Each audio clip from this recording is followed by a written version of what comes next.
had a great joke. It's gone. It just went out. I was thinking about that song so hard that then I got up and I realized, no joke. No joke. So I've been talking about this book by Karen Armstrong, 12 Steps to a Compassionate Life. And today is my last lesson on this book. And one of the things that's happened is this, we've been sort of interrupted as we've gone through the book. We've had a few little things in between, and I hadn't heard many of you talking about the book. Did anybody read the book? It's a great book. We got a couple people that read the book. Thank you. Because that song, if it's to be, it's up to me. If we want to live in a world that is more compassionate and loving, if it's to be, it's up to me. Yay, I can sit down, right? You got it. This book invites us to shift our focus from me versus you to us. To shift it from we and them to us.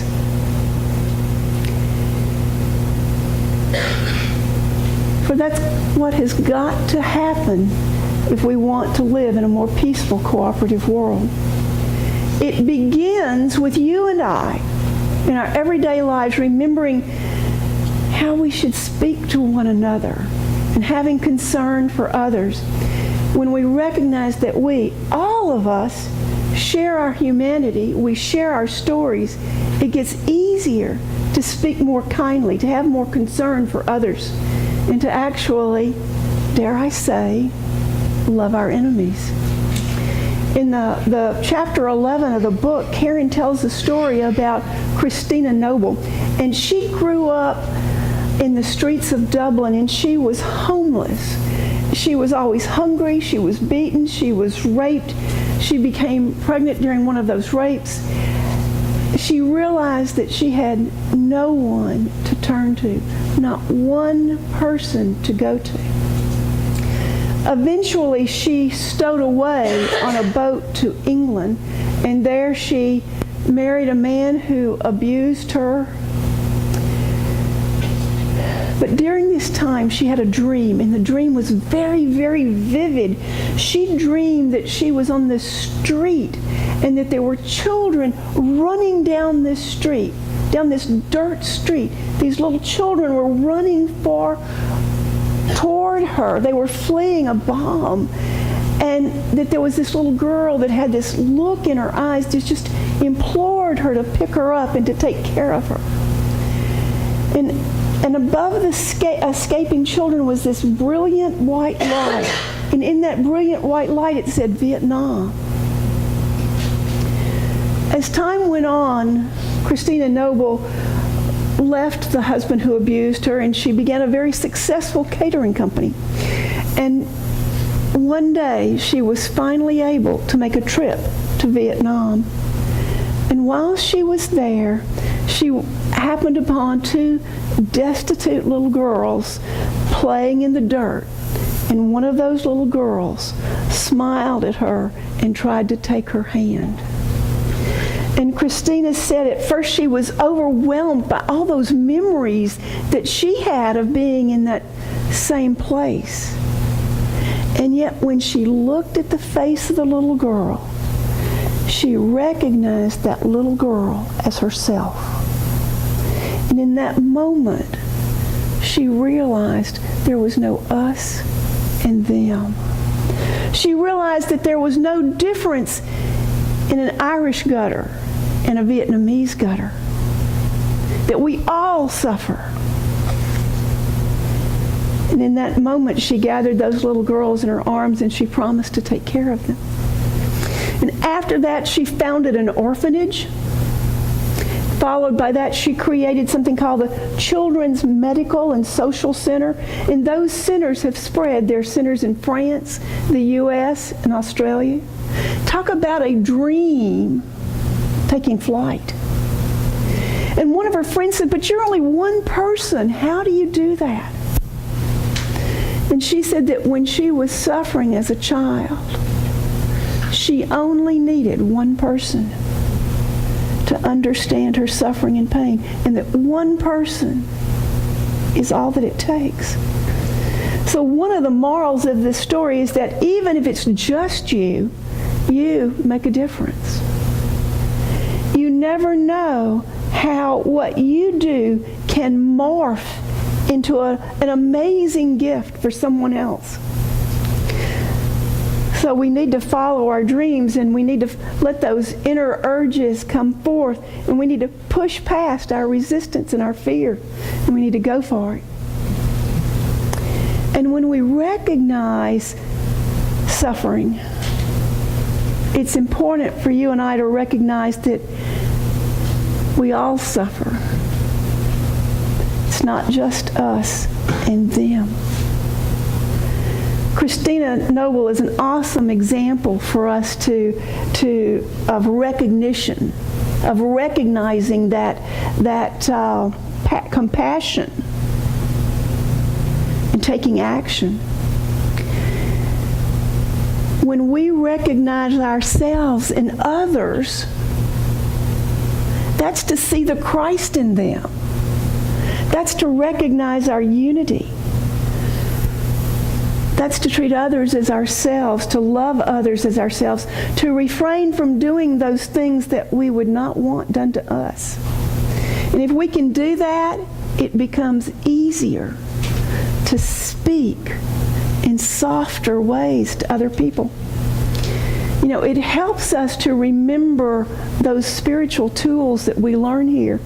And some of you have taken the class Be Peace, and others of you are signed up to take Be Peace.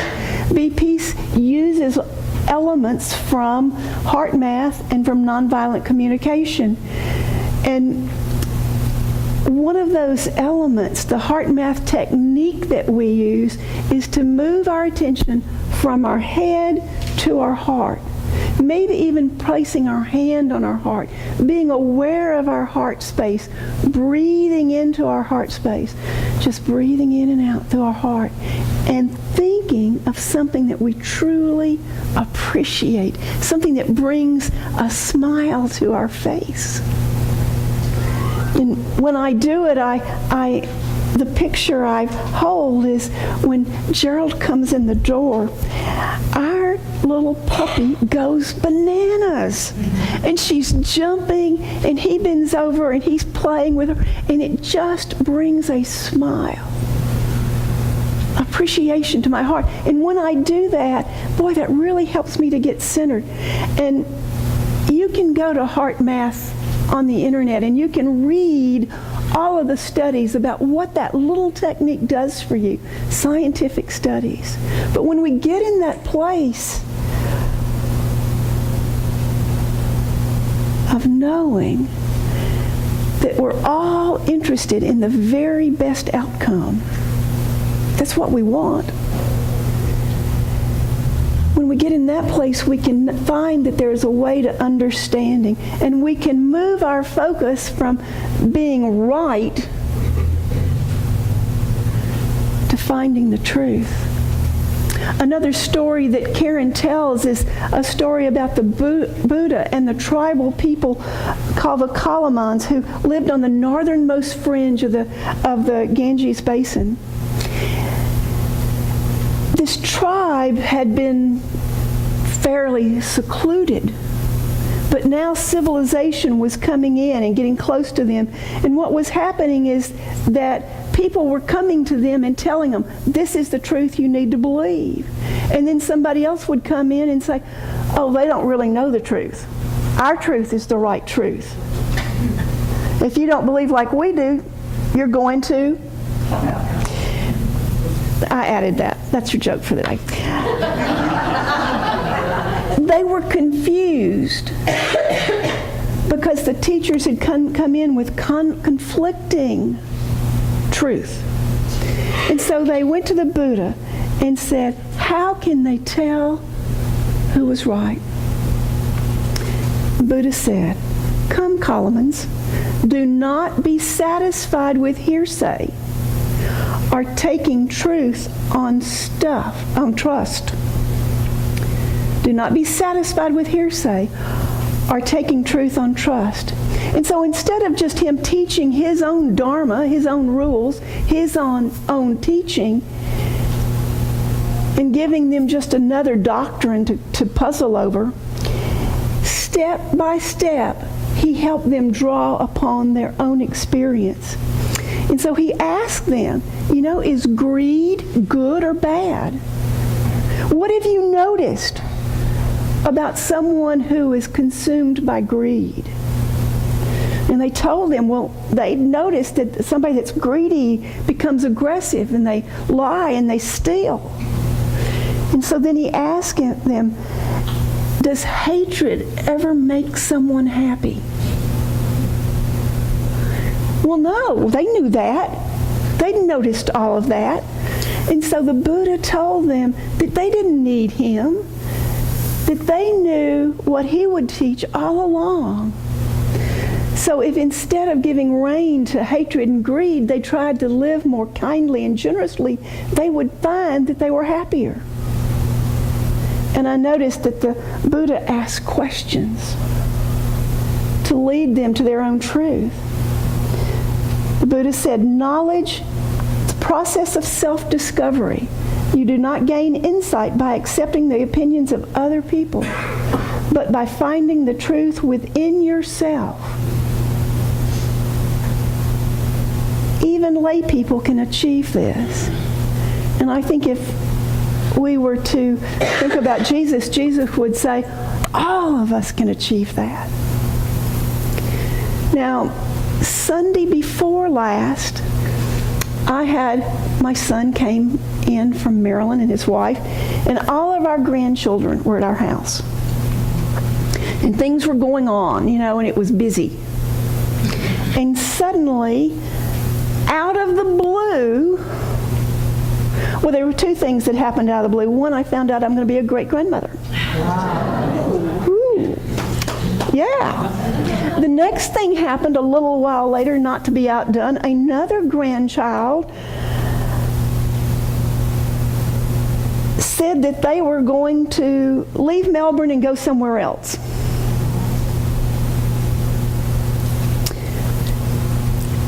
To my daughter-in-law and I, it looked like they were running away. And I have to say that I did not reflect on today's lesson. Both of us were surprised, and I'm sure the look on our face was like, are you nuts? And what I realize now is that we did not seek to hear and understand before we responded. And the result is I don't think that my grandchild could even hear a word that we said. I think all they could see was our disappointment and disapproval and rejection. How much better off would we have been if we'd said, wow, that sounds exciting. Tell me about it. Because then we could have said, well, what are you going to do about this? And how are you going to do that? And can we help? How much further along we would have gotten. Parenting and grandparenting does get easier. But truly, sometimes the things that come up, they do seem to come up out of left field. And I left that evening feeling very, very unhappy with myself because I hadn't stopped and gone to my heart space and done my work. And so ever since then, every day I've been practicing going to my heart space, thinking about what I appreciate, hoping that the next time that fly ball comes in, that I have the presence of mind, or to just let it just, truly this grandchild may have been throwing something for attention. But I think maybe we might, out of our reaction, cause them to do it when probably it was a passing fancy. I don't know. I could be more loving. I could have been more loving. And it's so easy to damage a relationship. It's so much harder to repair them than it is to hurt them. It's so much easier to make an enemy when we're coming from wanting to be right, when we want to win, when we know what we are thinking is the right thing, wanting the other person to accept what we think without us honoring their rightness. Jesus taught about tempering our behavior, about loving our enemies. You know, he dismissed the teachings of the Torah that said we should take an eye for an eye. And I'm sure that all of you have heard this Gandhi quote. Gandhi said that if you take an eye for an eye, the world will be blind. At the end of his life, Gandhi claimed he didn't hate anyone. He could hate the oppressive system of British colonization, but he did not hate the people who implemented it. This is what he said: "Mine is not an exclusive love. I cannot love Muslims or Hindus and hate Englishmen. For if I merely love Hindus and Muslims because their ways are on the whole pleasing to me, I shall soon begin to hate them when their ways displease me, or they may do any minute." In other words, they might say the wrong thing. "A love that is based on the goodness of those whom you love is a mercenary affair." Oh, I read that a bunch of times. Kind of felt convicted about it because they're certainly, it's easy to say, this group or that group we don't love, we don't like. They don't believe the same thing I do. They don't teach the same thing I do. Jesus said love is always the answer. And in fact, he said if you have anything with someone else, any kind of problem, that before you come to pray, you need to go take care of that. And here is why. It's very hard for you and I to align with the love of God, to align with the power and presence of love in our life if we are at war with someone else. So love is not to be saved just for those who love us or who think like us, but it's for all people. And in our lifetime, we've had some wonderful examples of that.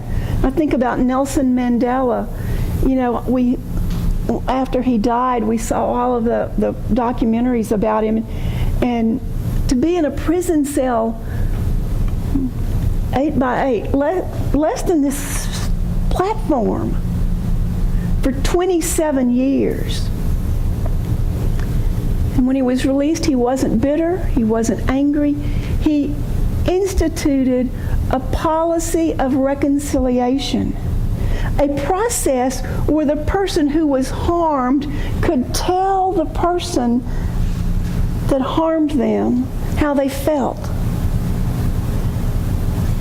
And that other person could say, "I hear that I hurt you and I am sorry. Let me make amends." That's strong spiritual mojo. Another example we have is the Dalai Lama. He was exiled from Tibet by the Chinese as a young man. He saw monasteries destroyed and he saw monks massacred. And he has consistently refused to condemn the Chinese. That takes amazing strength. It takes compassion. It takes loving kindness. And then we have the example of Martin Luther King, who believed that the highest point of Jesus' life is when he forgave his executioners. Instead of attempting to defeat evil with evil, Jesus was able to prevail with love.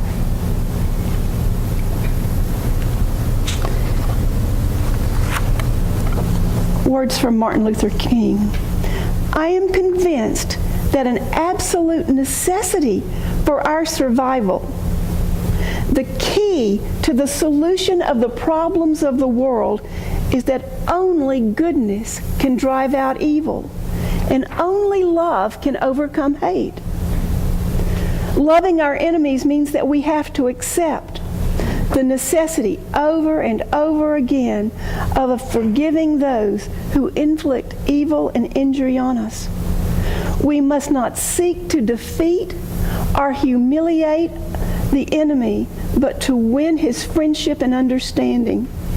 Every word and deed must contribute to an understanding with the enemy and release those vast reservoirs of goodwill which have been blocked by impenetrable walls of hatred. Peace in the world is about loving, forgiving, understanding, being compassionate. And one of the ways that I think that we have of fostering that is through conversations. And what I mean is that we have to have conversations where we're willing to let other people speak. We have to let other people feel that they are heard.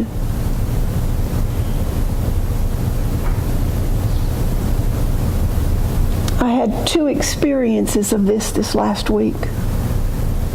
One was at our annual meeting last week, and someone had an idea that needed to be said, and it was not exactly the same idea as everybody else had. And it took courage to say that. And I felt those of us who didn't have that opinion kind of freeze up. But yet that's the discussion we have to have. We have to discuss every point of view, and we have to listen. Otherwise, we get to be us and them. I was in another group this week where one of the people said that they were a terrible child. This person doesn't believe they're lovable even to this day. They said that they gave their mom fits, that they used to go into the closet, close the door, and say terrible things about their mom, call her terrible things. And today they still feel shame and guilt over that. And one by one in the group, each one of us talked about how we had said terrible things about one of our parents. Our sharing did not change the facts. This person still went into the closet. But our sharing helped that person realize that they were not alone. That they were acting out of normal childhood stuff. And that they didn't have to feel guilty 70 years later.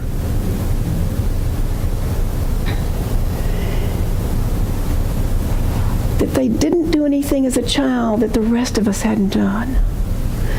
We went from this person feeling like they were the only one that was bad to an understanding that we're all alike. And it doesn't mean that it's right to call our parents bad names. It's kind of one of those things that happens. But what I noticed is that you could see as each one of us shared, this person's face began to relax. And I mean, they didn't start smiling, but there was something about their countenance. You know, they went from this posture of shame to a posture of, oh, I might be okay. And so what I want us to know is that every conversation we have, we need to have that open mind. We have to be willing to hear, willing to share, willing to speak our truth, and willing to be honest and to hear honestly. And when we listen to one another, we can recognize our own joy. We can recognize our own suffering. We can recognize that we are all one. And isn't that what we teach? Unity. We are all one. And so I don't know exactly how to summarize this except to say that the golden rule, love your neighbor as yourself. It's so important that it was shared by all the major religions, by prophets and sages throughout the ages. And after reading this book, I understand why. And I've learned some things about the golden rule that I'll end with, and that is the value of loving others and loving yourself. Doing our shadow work, befriending that part of ourselves that we might not love so much. Meditate daily. Think about others and how they contribute to our well-being. I mean, how often do we think about the person who picked the cotton that went into our clothes? Being mindful. Being aware that we have that reptilian brain that does not react so well to things that come out of left field. And remembering to use our neocortex. Getting out of that place of being certain. Oh my gosh. You don't have to do that, Beth. I have to get out of that place where I think I know it all. I don't know what it is for you. We have to have conversations that matter. We have to exchange questions and answers in good faith without malice. We need to recognize that when we see someone else suffering, it is really a mirror of our own suffering. And we have to love our enemy. Not for what they do, because they too have the Christ within them. And most important, our fifth principle is, does anybody know what our fifth principle is? We have to live the truth we know. We have to put compassion in action. Thank you. Thank you.